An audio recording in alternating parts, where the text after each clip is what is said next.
का देवाने गोगल लावलं का? तुझ्या मनाचा विचार कर, तू किती पाप केलं. हा, जन्मदात पोरगा विकितो, हुंडा घेतो, राजरोज पर्या इकितो. एक मला सांगा, तुम्हाला इस्टेट तुम्ही कमावली कोणच्यासाठी? अय शुद्धी आहे तुम्ही? आतापर्यंत तुम्ही दुसऱ्याचा बांध कुरकुरू जमिनी वाढवल्या, आकडे टाकू टाकू मोटरी चालवल्या, उपारण्याखाली हात घालू घालू म्हशी इकल्या, आणि इस्टेट कमावली कोणच्यासाठी? कोणच्यासाठी? पोरासाठी. येतं वाक्य खोटं नाही. आणि पुन्हा पोऱ्याला पोरगी करताना दरवाजा लावू लावू बाई ठकवांची घालता. अय कोणाची घालता? पोटच्या पोराची.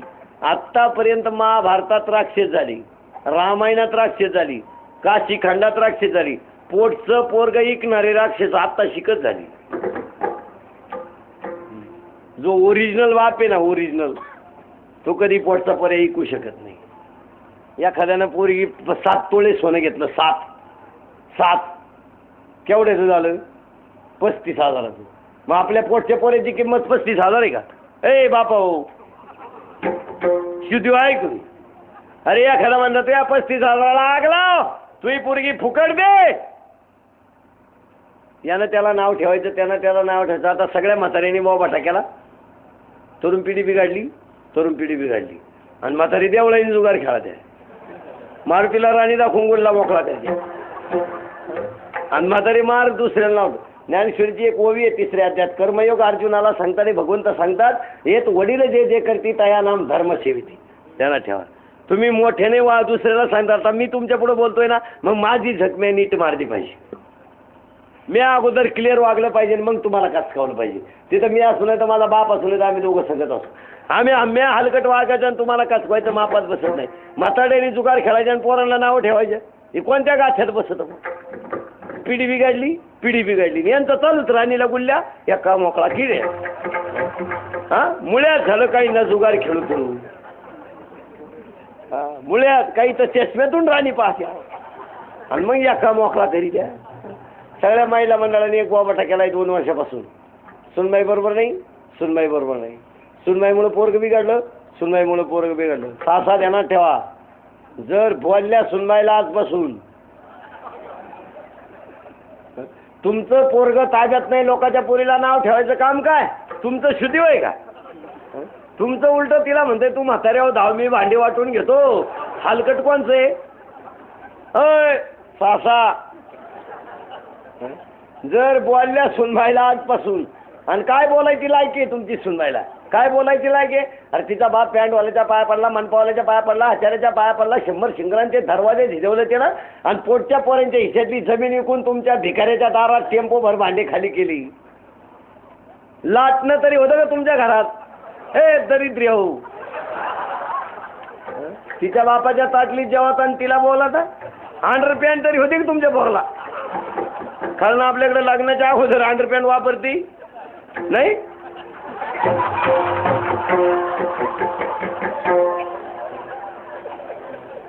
कबूल झाले बा, कबूल झाले. अजिबात सुनबाईला बोलायचं नाही. उद्यापासून सुनबाईच्या पाया पडायचं. आणि जर बोलायचं असेल तर तिच्या बापाचे भांडे उद्या दुपारी पोच करा. लाटण्या सगळं, अंडरपॅन्ट सुद्धा रिटर्न. सट्ट्या पट्ट्याची चालणार नाही. VIP. यानं त्याला बोलायचं, त्यानं त्याला बोलायचं, आणि काम बाकी कोणी करायचं नाही. आता सगळ्या 18 ते 22च्या पोरीने एक बोबाटा केलाय. नोकऱ्या नाही हो. खैर बांड थोबाडात मावा पाहतो कुणीकडं. कॉम्प्लिकेटेड झालो. तुला मार्क आहे का पिस्तुल्या?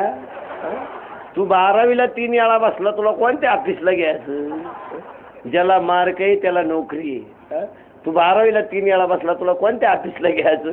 तू बरं आहे नवर देवा पुढं बजाव. कला कवा जीप काढून नाचाच्यात आपली पोरं, जीप काढून, आणि जीप काढून एकच प्राणी पळवतो, कुत्रा. त्यांचा सुद्धा सीझन संपला.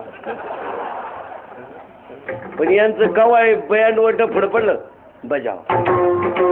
काही मूर फाटवण आता टाळ घ्यायला रोग झाला, माळ घालाय. आता काही नजर म्हणलं ना टाळ घे, मी कॉलेजला आहे म्हणजे काय अक्कल आहे बसुला अशी, लोकांची नावं डांबरीवर लिहितो,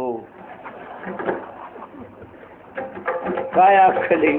संडासात नीट बसाना आपली पोरं, एवढ्या घाणीत पेनानं लिहितो बा, अमक्याचे अमकेशी लफडे आहे, आणि खाली लिहितो वाचणारा गाढव आहे, आणि त्याचाच बाप जातो हे माझंच कॅलेंडर आहे. काय वाचितून काय तर आहे. एक ध्यानात ठेवा, कीर्तन किती ऐका पण माणसं बदलायलाच नोकऱ्या नाही असं कोण म्हणलं. तुम्ही काही काही निर्णय ठोके. आता बाया माणसांना सांगून ठेवतो आजपासून प्रत्येक बाईनं 6 महिने नवऱ्याकडे साडी सुद्धा मागायची नाही, फक्त एक गोष्ट नवऱ्याकडे मागायची. नीट आहे का सगळ्यांनी एकच गोष्ट नवऱ्याकडे मागायची, संडास बांधून देणे. गरज कशाची. अरे खेड्यांमध्ये गावाने घुसवत नाही. आय येड्या बाबळींमधून वास सुरू झाला का आपण म्हणायचं शिव लागली. गाव सुरू झालं. अरे किती वाईट आहे. एकीकडे लोक कुठे गेलेत मंगळावर, एकीकडे कुठे गेलेत चंद्रावर, एकीकडे यान सुटत, एकीकडे विमान आहेत, आणि एकीकडे ही अवस्था आहे. हा एकीकडे किती विज्ञान, हा एकीकडे गरोदर स्त्रीच्या पोटात पोरगा की पोरगी बापाला 5 महिने अगोदर माहिती. गरोदर स्त्रीच्या पोटात पोरगा की पोरगी हे बापाला अगोदर 5 मिनिटं माहिती. पण एका बाजूला अवस्था काय. अरे खेड्यावर गावात घुसवत नाही. सकाळच्या पारी आपली गाडी घेऊन घुसावं गावात. त्या बिचाऱ्या मावल्या हातात तांब्या उभ्या. गाडी आली उठल्या, गाडी गेली बसल्या. ग्रामपंचायत आपले सहर्ष स्वागत केलं.